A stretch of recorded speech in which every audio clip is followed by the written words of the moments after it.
Hello Mila, hello Jack. Hello everybody else who's watching. Welcome to Storytime with Grandad. Today's book is from the Wombles and it's called Camping and Cloudberries. Wellington is very clever at inventing things, but sometimes he can go a bit too far and then there's trouble. It all began on the morning when Alderney and Chansey were out in the Womcopter. They had just picked up an old bike and were lowering it down to Tobermory in Stepney. "Take that away and we'll fly back to the Burrow," shouted Alderney. Nearby, Wellington was waking up Orinoco to show him his latest invention. It was a black box with flashing lights. "Just watch this," said Wellington. Pressing a button, the box began to buzz, then it opened up into a deck chair. "Go on, try it out," said Wellington. Orinoco sat down very, very slowly. But to his surprise, it was quite comfortable, until the chair went flat and he landed on the grass. Well, you can never be quite sure about Wellington's ideas.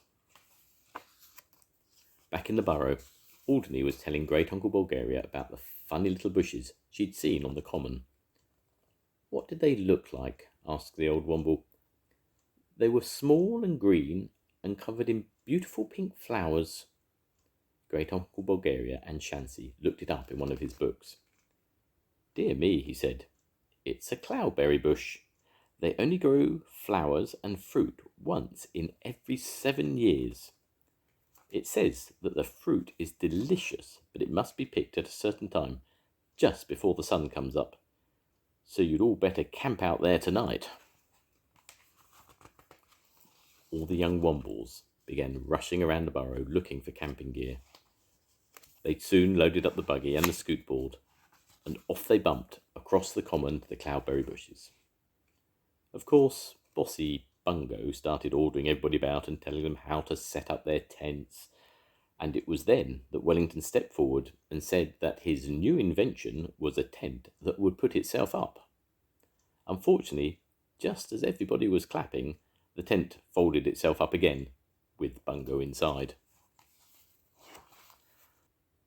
The Wombles were settled around their campfire, listening to Chansey playing, when they started hearing all kinds of strange noises. It was really just foxes and owls calling to each other, but Bungo made up a story about a fire-breathing dragon, which scared everybody, just for a moment. But they were soon ready to go to sleep, except for Bungo, who was sure he could hear something moving outside. "Oh, go to sleep, Bungo," said Tomsk. But Bungo had really scared himself. In the end, Tomsk got up and said he'd make quite sure there wasn't a dragon on the common. Bungo followed him, and in the dark he trod on Wellington's magic box. Just as Tomsk and Bungo reached some bushes, there was a rustling sound. There were flashes of light and a strange shape moving in the shadows. Tomsk and Bungo didn't wait to see exactly what it was. They took to their heels and ran as fast as they could back to the other Wombles. Wake up," shouted Bungo. "It's the Wimbledon Common Dragon!"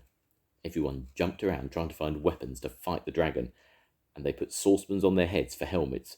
"If it comes near, I'll wallop it," said Tomsk. But the dragon seemed to have vanished, and one by one the Wombles fell asleep, until the only sound on the common was some gentle snoring. They all felt a bit silly when they woke up in the morning, especially when Wellington found his deck chair still bobbing about behind a bush. "There's your dragon," he said. "Somebody must have switched on my magic box by mistake." Everybody started telling Bungo how silly he was, until Alderney said suddenly, "Oh, look, over there. It's the cloudberry bush. Quick, let's pick the fruit before it vanishes." Great Uncle Bulgaria, Madame Chalet and Tobermory were so pleased to see all the delicious cloudberries, and Madame Chalet made them into a special pie. But the young Wombles were so tired after all their adventures, they fell fast asleep at the kitchen table before they could eat it. The end.